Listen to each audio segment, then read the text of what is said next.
너는 코페르 나무로 너를 위하여 방주를 만들되 그 안에 칸들을 막고 역청을 그 안팎에 칠하라. 내가 만들 방주는 이러하니 그 길이는 300구빗, 너비는 50구빗, 높이는 30구빗이라. 거기에 창을 내되 위에서부터 한 규빗에 내고 그문은 옆으로 내고 상중하 3층으로 할지니라. 내가 홍수를 땅에 일으켜 무릇 생명의 기운에 있는 모든 육체를 천하에서 멸절하리니 땅에 있는 것들이 다 죽으리라. 아멘. 이것을 18절에서는 언약이라고 얘기를 하십니다. 지난주 말씀 좀 살피고 지나갑니다. 지난주에 하나님의 큰 역사, 홍수 심판하시기 위하여 먼저 사람이 준비됨에 있어 노아의 조상들을 미리 부르셨고, 또 당시에는 노아와 그 가족들을 하나님이 어떻게 준비케 하셨는지를 말씀을 나눴습니다. 세상으로부터 더럽히지 않으려 하였고 오직 장막에 거하는 자였다라고 말씀드렸습니다. 그 근거가 창세기 6장 8절의 은혜 안에 감춰졌음을 얘기 드렸죠. 그럼 노아가 500세까지 하나님이 그 기다리심이 알파벳으로 해서 오헤이, 그 빛을 비추다, 또 그 빛을 받은 노아를 기다리셨다라고 얘기를 했습니다.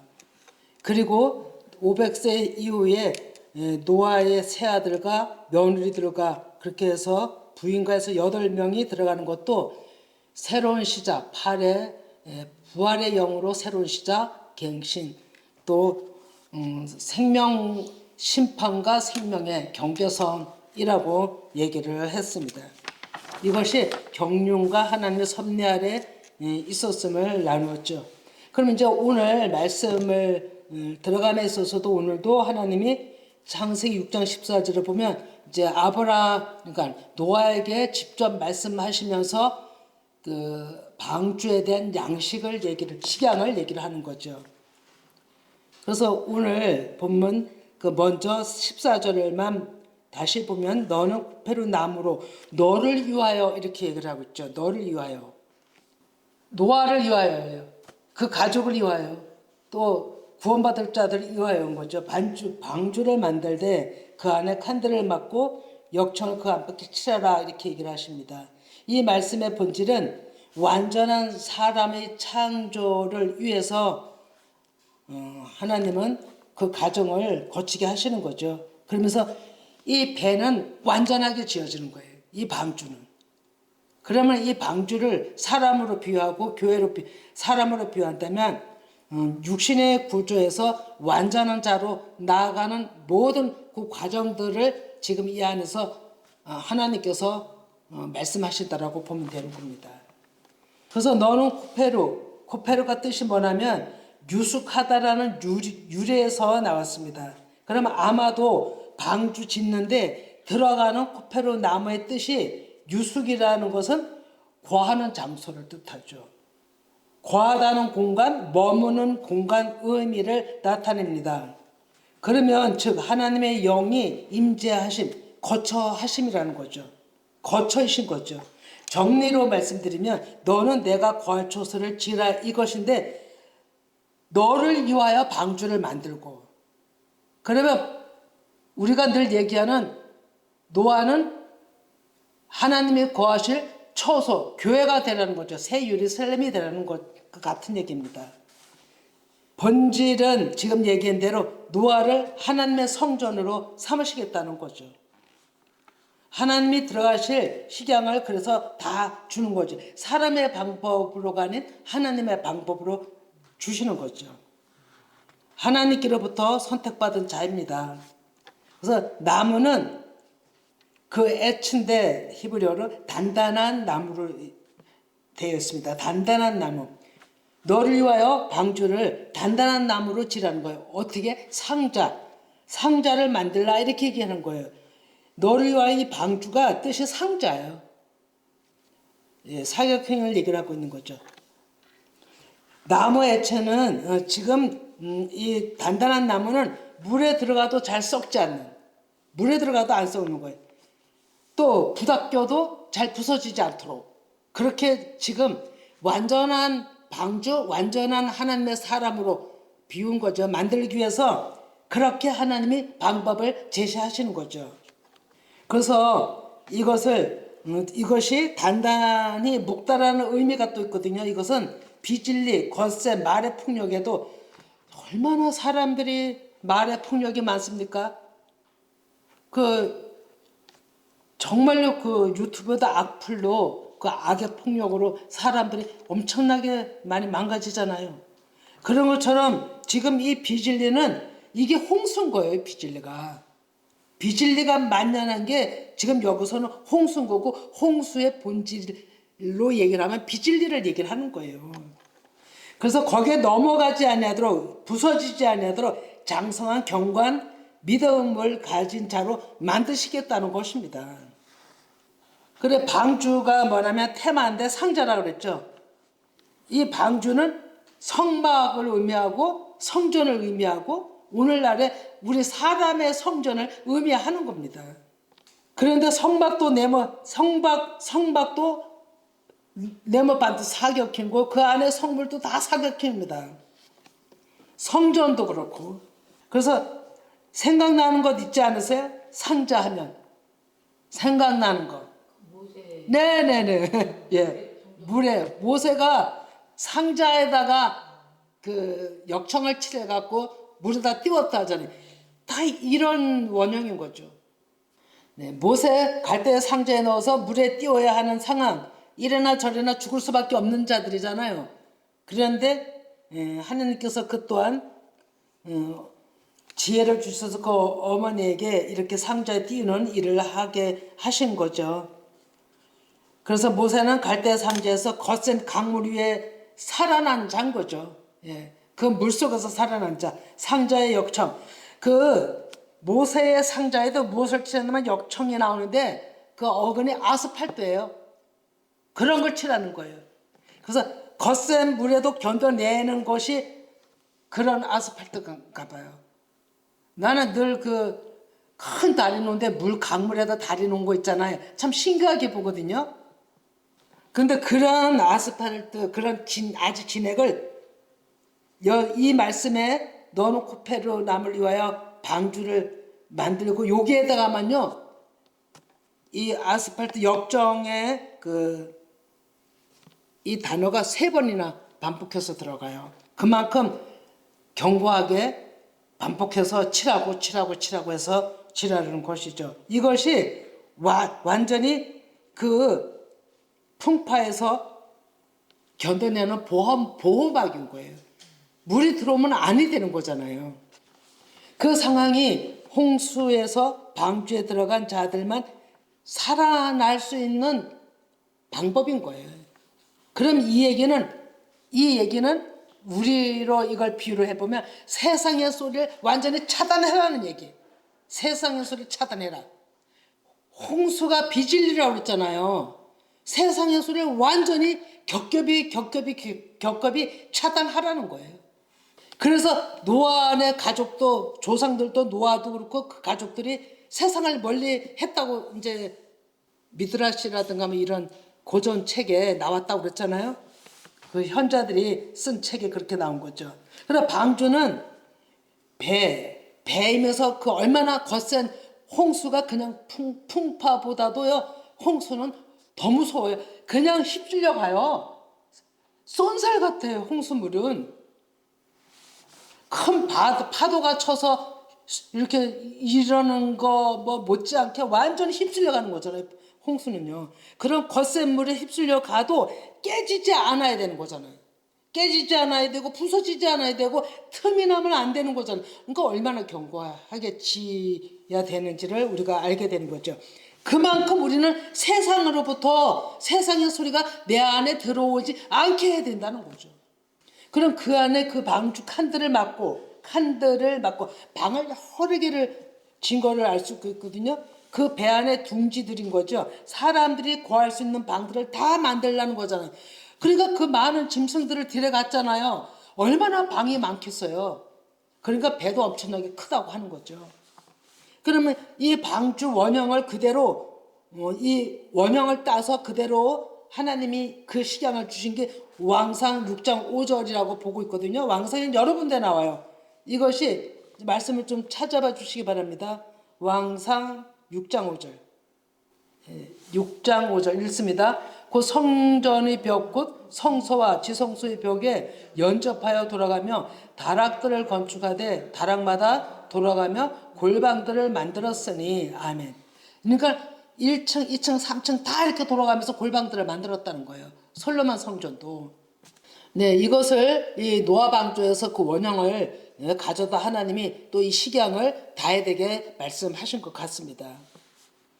그래 거기는 누가 있느냐? 성전에서 섬기는 제사장들과 레인들이 있죠.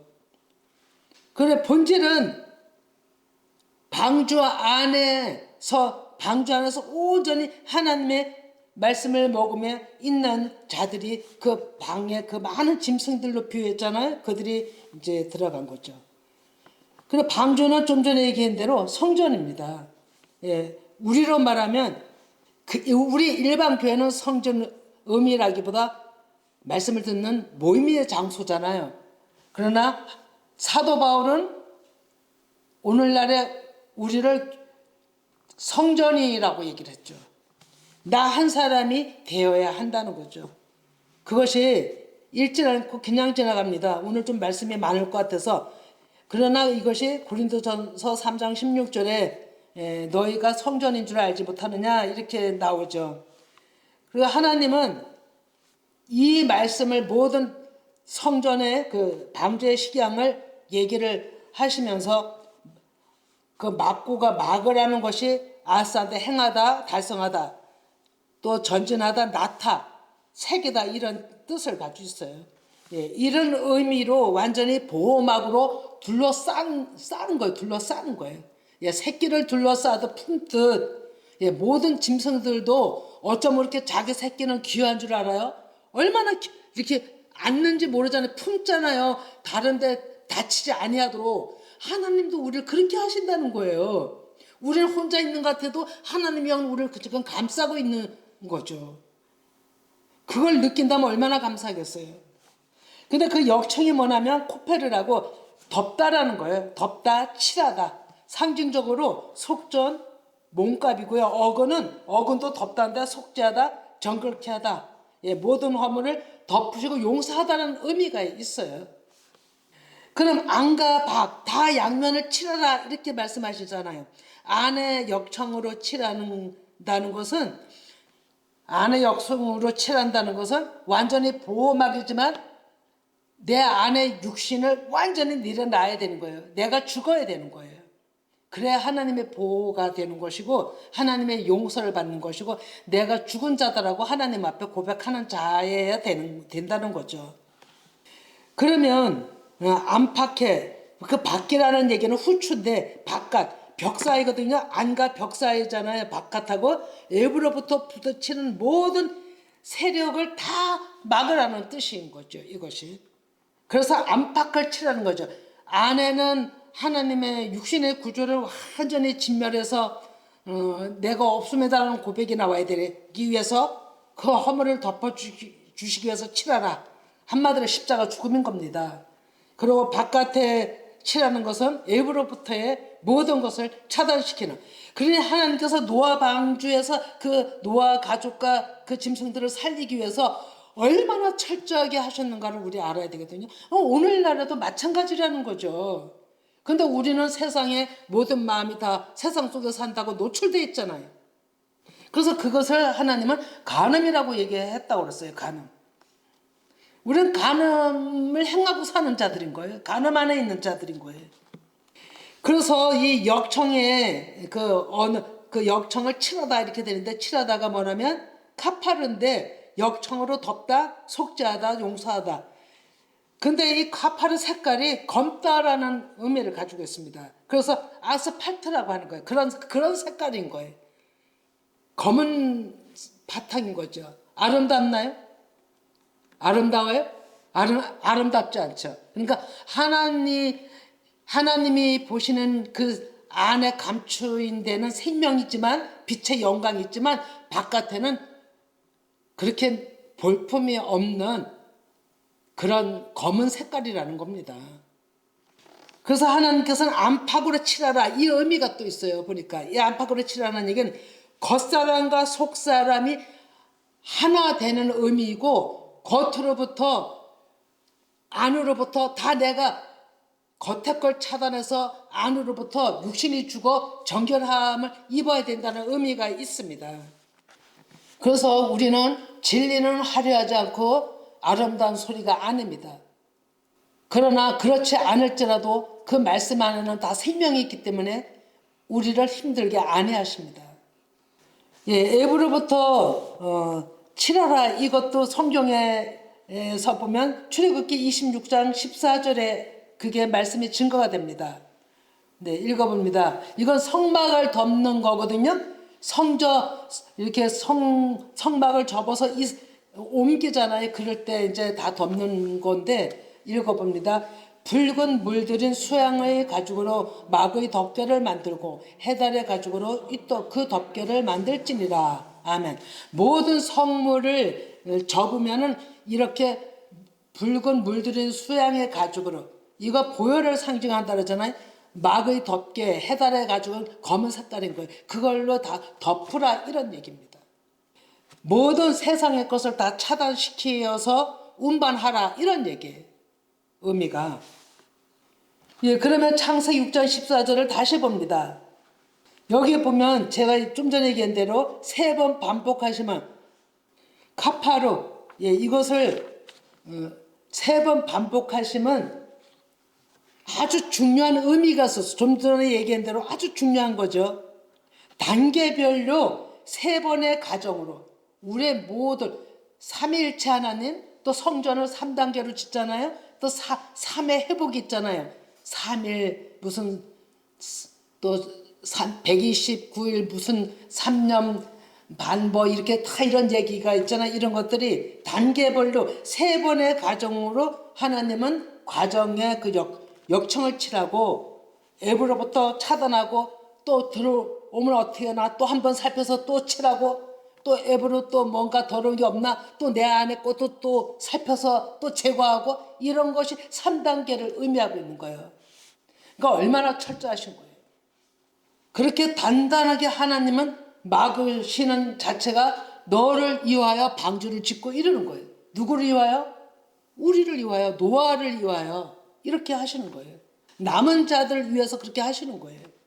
그리하여야만 홍수물이 들어오지 않고 보존된다는 것입니다. 이 휩쓸리는 홍수에서 이게 얼마나 부닥기고 얼마나 이게 요란스럽겠습니까? 그래서 제가 이걸 보면서 큰 강물에 바다에 그렇게 강물에 다리 놓고 한 거 또 이런 의미에서 그렇게 콘크리트를 다 썼구나. 난 그걸 항상 신기하게 보고 있거든요. 지나갈 때마다 그런 거 볼 때마다.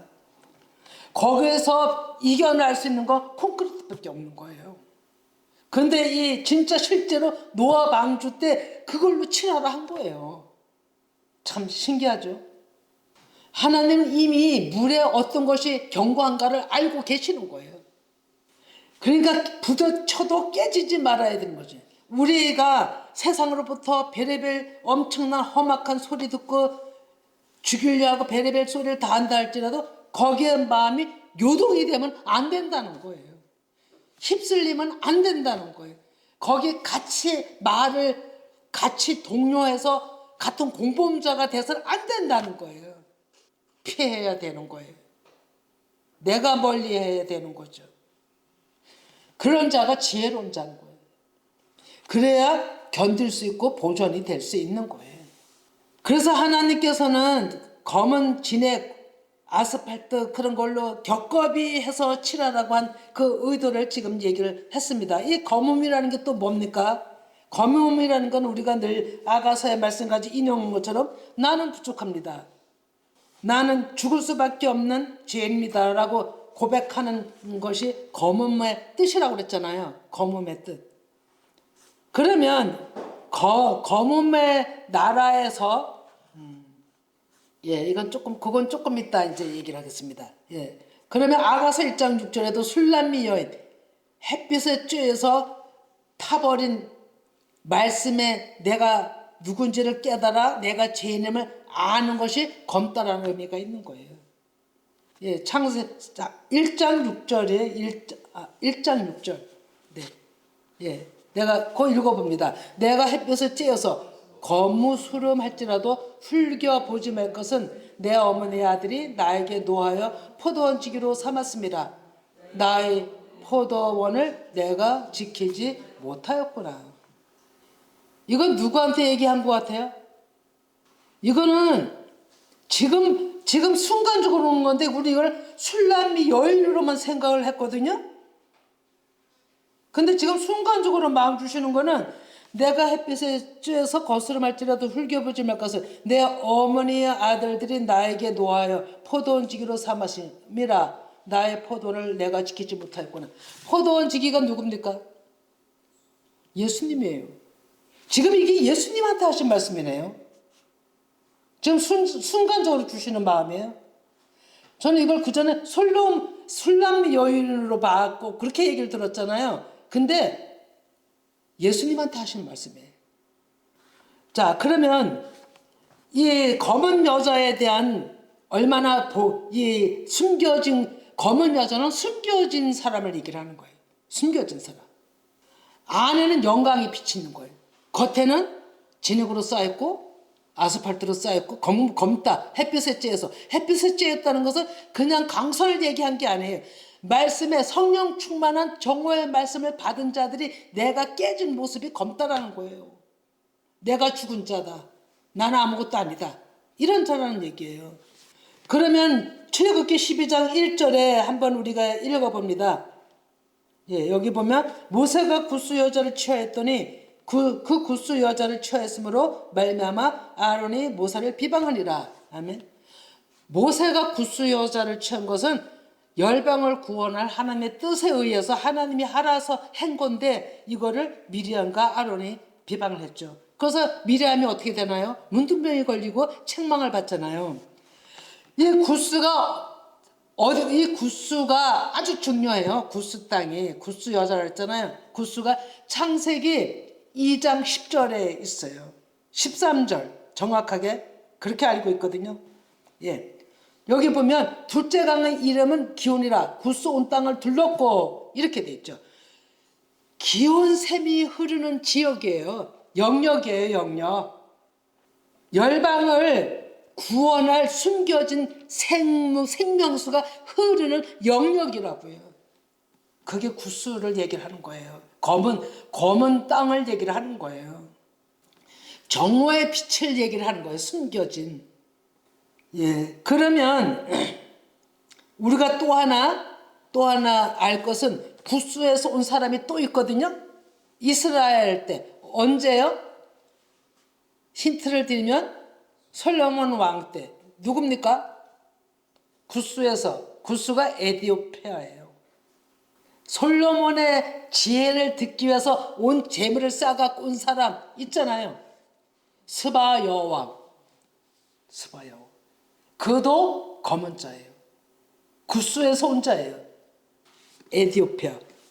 그도 온갖 재물을 가지고 예루살렘에 와서 솔로몬의 왕의 지혜를 들으면서 솔로몬 성전 지은 거 보면 듣던 소문보다 더 황홀하고 웅장하다라고 듣던 소문에 비할 데가 없다라고 칭찬을 한 사람이에요. 그런데 그가 그 많은 재물을 가져와 다 쏟아냈지만 더 귀한 걸 가지고 갔어요. 뭔지 아세요? 더 귀한 거. 더 귀한 거 가지고 간 것은요. 그가 생명의 말씀을 마음에 새기고 율법을 가지고 왔어요. 하나님의 말씀을 가지고 왔어요. 재물의 비유가 되겠어요? 생명을 얻을 말씀을 가지고 왔는데 비교할 수가 없는 거죠. 이것에 후손에 누가 사도행전에 또 나오죠. 후손에 누구? 있죠. 빌립이 전도한 거기에 간디라는 내시가 있잖아요. 에디오피아에서 온 굿수에서 온 그가 또 복음을 증거해서 완전히 복음을 또 새 언약의 복음을 구약 때는 스바 여왕을 통해서 그곳에 복음이 전파됐다면 하나님 말씀이 전파됐다면 새 언약은 그 내시가 빌립을 통해서 그 생명의 복음을 가지고 또 전했다는 거예요.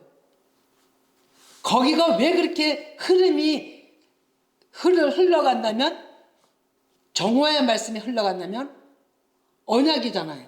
어디에 언약이 되어 있어요? 창세기 2장 13절에 언약이 되어 있는 거예요.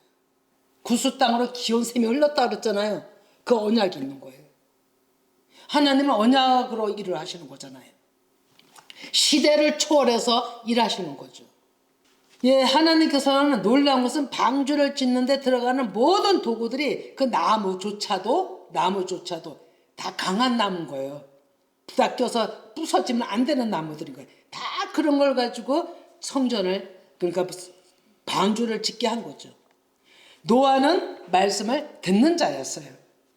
그래서 아무런 불평 없이 하나님이 하라는 대로 그 말씀을 듣고 100년이란 기간이 걸렸다고 그러잖아요. 성경에 보면 노아가 500세 장가 들고 후에 아들을 낳았다면서 말씀을 듣고 그때 말씀을 듣고요. 노아 방주 시작은 600세 때 했다고 그러잖아요. 그러니까 엄청난 시간이 걸려서 또 한 100년 정도 또 노아 방주를 지었다 하죠. 그러면 하나님께서는 이 방주 짓는 데서 3층으로 해라 그랬잖아요. 3층의 구도. 이 안에는 솔로몬 성전, 성막도 뜰이 있고 성소가 있고 지성소가 있어요. 성전도 뜰이 있고 성소가 있고 지성소가 있었죠. 지성소에는 하나님의 임재하심이잖아요. 현현하시는 곳에 임재하신, 말씀이 임하시는 곳이죠. 그것이 정오의 빛이 쏟아지는 영역인 거죠. 노아가 그 음성을 들었던 거예요. 그래서 가르쳤던 거죠. 그래서 바깥에선 그 난리를 쳐도 겹겹으로 3번에 걸쳐서 칠하고 또 칠하고 한 그 카파르의 그 보호막으로 안전하게 그 안에선 하나님의 빛을 말씀에 의해서 지나갈 수가 있었던 거죠. 오늘날에도 마찬가지입니다. 에이블소리에 다 듣다간 우리가 이 교회가 사공이 많아서 어디로 갈지도 모릅니다. 에이블소리 다 듣다간 자, 다 버릴 거 다 버려야 됩니다. 선장이 가장 특징은 노아 방주에 선장이 있나요? 예? 노아 방주에 선장이 있나요? 없어요. 노아가 선장 같지만 아니에요. 없어요. 키가 없잖아요. 그 바깥 노아가 문을 닫지도 못하고 문 닫은 것도 하나님이 닫았다고 하거든요. 예, 제가 어디다 그 말씀을 적어놨는데, 예, 하나님이 문을 닫았다라고 얘기가 되었어요. 그러면 이 예를 들어서 보면 우리가 사람이 킬 때는요, 배가 견딜 수가 없어요. 예를 들어서 잠깐하게 시간이 없지만도 잠깐하게 얘기해 본다면 사도행전 27장에 사도 바울이 배를 탔죠. 그죠? 로마로 가기 위해서. 그런데 유라굴라라는 태풍을 만났어요.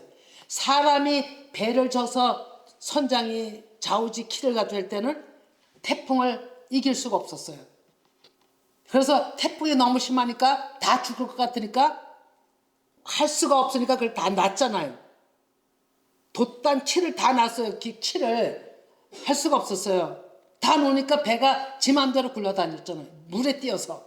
그러면서 물가로 나가는 걸 보면서 다 살잖아요. 사도 바울 때도 이 일이 있었고 시편 107편 23에서 23절에도 보면 찾지 마시기 바랍니다. 이것도 보면 태풍이 엄청나게 일잖아요. 그래서 선장도로 탈 수가 없어요. 모든 손을 다 놨을 때 하나님께서는 그 배를 항구로 인도했다. 이렇게 얘기가 나오고 있습니다. 이 얘기가 무슨 얘기냐? 오늘날의 배는 교회를 또 얘기한다 그랬잖아요. 성전을 얘기를 하고 우리를 얘기한다 그랬잖아요. 내가 내 육신이 주인이 돼서 키를 잡아버렸다면 우리는 세상 속에 깨지고 맙니다. 내가 주인이 되면 안 되는 거죠. 하나님의 말씀대로 따라가야 되는 삶이 돼야 되는 거고 내 주인은 예수 그리스도래만 된다는 거죠. 교회도 마찬가지입니다. 교회가 깨지지 않으려면 선장이 없어야 되는 거예요. 계획이 없어야 된다는 겁니다. 프로젝트가 없어야 된다는 얘기예요. 교회 엄청나게 많죠. 그죠? 이것도 하고 저것도 하고 성도들을 막 엄청나게 사용하잖아요. 전도해라 뭐 해라. 예? 뭐 이거 해라 저거 해라. 없어야 된다는 겁니다. 내 생각이 없어야 된다는 거죠. 그게 해서 나쁜 건 아니지만 하나님의 명령에 의했다면 엄청나게 하나님 일하시는 거죠. 근데 하나님의 명령이 없이 사람에게서 나온 프로젝트라면 아니라는 거죠. 그건 사람의 선정인 거죠. 하나님의 교회가 아니라는 거죠. 자, 그러면 이제 창세기 6장 15, 16 읽어봅니다. 다시 한번. 내가 만들 방주는 이러하니 그 길이는 300규빗, 너비는 50규빗, 높이는 30규빗이라. 거기에 창을 내되 위에서부터 한 규빗에 내고 금문은 옆으로 내고 상중하 3층으로 할지니라. 아멘. 예. 제가 시간이 가도 좀 오버돼도 좀 이거를 좀 천천히 나눠보겠습니다. 이 방주는 키를 움직일 수 없는 구조의 설계입니다. 선장이 있는 설계가 아니에요, 배가. 그럼 모양도 300이라고 돼 있죠, 모양도. 예, 여기 보면 300규빗, 여기 보면 300규빗, 50규빗, 30규빗 이렇게 나왔잖아요. 이것이 늘 제가 이제 그 이스라엘 그 알파벳 숫자를 가지고 얘기하는데 3이라는 숫자가 기멜인데 보면 하나님의 완전하신 삼위 하나님을 뜻합니다. 그리고 가난한 자에게 자비를 베푸신다는 의미가 있어요. 그러면 50은 생명이라고 했죠. 생명의 의미를 가지고 있다고 했죠. 호흡, 생기 이런 의미를 가지고 있어요. 그러한 의미로 배를 만들라는 하나님의 뜻이 있어요. 그리고 하나님께서는 가장 중요한 것은 여기 보면 16절에 거기에 창을 내되 위에서부터 내라고 되어서 오늘 제목이 방주 위로 창을 내라 이런 얘기거든요. 아주 중요합니다. 꼭대기로 위로 창을 딱 하나 내는 겁니다. 창을 내서 한 규빗 되게 하고 오직 한 규빗은 하나예요. 하나를 뜻하는 거예요. 그 문은 또 옆으로 내고 그러니까 창은 그렇게 하고 문은 옆으로 내 또 사람이 들어가기 때문에 상중하로 3층을 하다 이렇게 얘기를 하고 있는데 꼭대기로 문 낸 게 중요합니다. 창을 낸 게. 이거는 창은 무엇을 뜻하냐면 창은 초하루란 정오의 의미가 있어요. 이 창이. 제가 얼마 전에 계속 정오란 얘기를 했죠. 정오. 이 정오가 히브리어로 초하루인데 여기에 처음으로 들어가는 단어예요. 그러면 이 초하루는 얘기했듯이 갑절의 빛이에요. 갑절의 빛의 의미가 있고 기름 부음의 의미가 있고요. 충만함이고 성령 충만한 의미가 있어요. 이것을 위로 창을 내라는 얘기는 오로지 위로부터 주시는 하나님으로부터 주시는 정오의 빛, 갑절의 그 은혜의 충만한 말씀을 받아서 너희들이 살으라는 얘기예요. 그 생명을 받으라는 얘기예요. 방주 안에서. 바깥에서는 죽어가도 이 안에 들어온 자들에겐 오직 생명의 말씀을 쏟아부어 주는 게 초화로운 거예요. 정오의 빛인 거예요. 이게 얼마나 큰 은혜입니까? 이거는 말로 표현할 수 없는 큰 은혜를 입은 거예요. 이 은혜를 입은 자만이 살 수가 있는 거예요. 하나님께서는 이 말씀을 실제적으로 식양을 주시고 그 안에 하나님의 영이 머물러 계셨던 거예요. 초하루의 정오의 빛으로.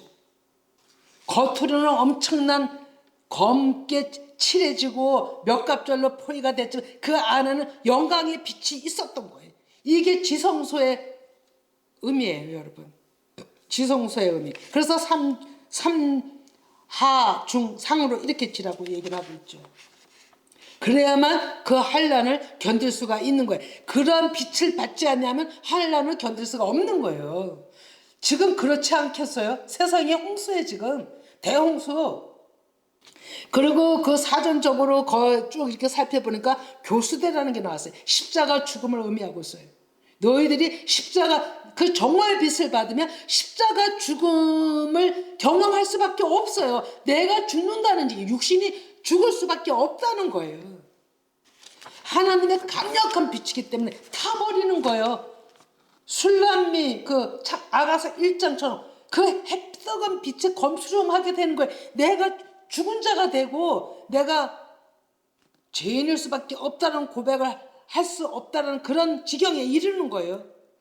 이 초하루의 빛 때문에. 그것이 유독의 창 하나로 인문으로 창을 낸 거예요. 사람들한테는 실제 공기가 뜯어오는 거지만도 영적으로는 그런 큰 의미가 있는 거예요. 옆으로 문을 열어놓겠어요? 풍파 물이 들어가면 안 되죠. 꼭대기로 많이 공기가 들어온 거죠. 사람은 실제 그 공기로 살지만도 영적인 의미, 하늘에서 비치는 그 쏟아지는 생명의 그 생기로 사는 거죠. 하나님은 정말로 그 속죄의 의미로 카파르고 다 치렀다 그랬잖아요. 십자가의 죽음인 거죠. 그게 십자가의 죽음으로 예수님 자신이 죽으심으로 우리 하나가 개개인이 죽음으로 구원이 되는 거고 받을 수 있는 거예요. 그래서 하나님께서는 우리에게 이 교훈은 세상에 틈타지 않도록 자기를 방어하라는 거예요. 자기를. 이게 너무 힘들죠. 근데 그렇게 해야만 살아남을 수 있는 거예요. 그래야만 정화의 빛을 다른 데로 흘러보내지 않고 그거를 온전히 하나님의 그 생기를 흡수할 수 있는 거예요. 예, 그래서 이제 마무리할 건데 이러하듯 교회는 하나님의 말씀을 가르치는 곳이잖아요. 내 계획으로 내 생각으로 내 안에서 난 모든 걸로 말씀을 해서 가르치면 다 죽이는 거예요. 자신도 죽고 남도 죽이고. 이게 영적 간음이라고 그랬잖아요. 그것이 살인이고 그것이 말씀을 도둑질하는 것이라고 그랬잖아요. 그래서 우리는 어찌하든지 세상과 내 자신이 별난 게 아닙니다. 구별돼야 되는 거죠. 스스로 구별해야 되는 겁니다. 정말로 우리는 세상 소요에 귀 기울이지 말아야 된다는 거죠. 이제 마지막으로 이제 우리가 지금 때가 그러할진데 비진리 홍수잖아요. 비진리 홍수. 아니 비진리도 한 군데만 아니고 얼마나 많습니까? 얼마나 여러 가지입니까? 우리가 알기로도 금세 실수가 있잖아요. 야 얼마나 많습니까? 근데 비진리가 다른 게 비진리가 아니에요. 드러난 비진리 말고도 우리가 하나님의 말씀을 온전히 듣지 못하고 육신으로 받아들인다면 그게 비진리예요. 내가 얼마든지 비진리라는 그 안에 있을 수 있다는 거예요. 그래서 정말 우리는 정오의 빛이 뭐냐면 기름 부은 갑절의 은혜가 요한복음 14장 20절을 읽고 마칩니다. 같이 했습니다. 그날에는 내가 아버지 안에 너희가 내 안에 내가 너희 안에 있는 것을 너희가 알리라. 아멘. 이것이 정오의 빛으로 갑절의 은혜로 기름 부으심으로 온전히 그 안에 있을 때 하나님께서는 우리가 하나님의 보호막을 안에 받을 수 있는 거예요. 그 보호를. 정말 이것이 우리 각 개인에게 있어야 되고 교회에 있어야 되고 또 주위의 모든 사람들에게 우리가 이 휘말리지 않는 홍수에 휘말리지 않는 복음을 전해야 되는 겁니다. 그것이 우리들의 오늘날의 사명입니다. 예, 기도합니다.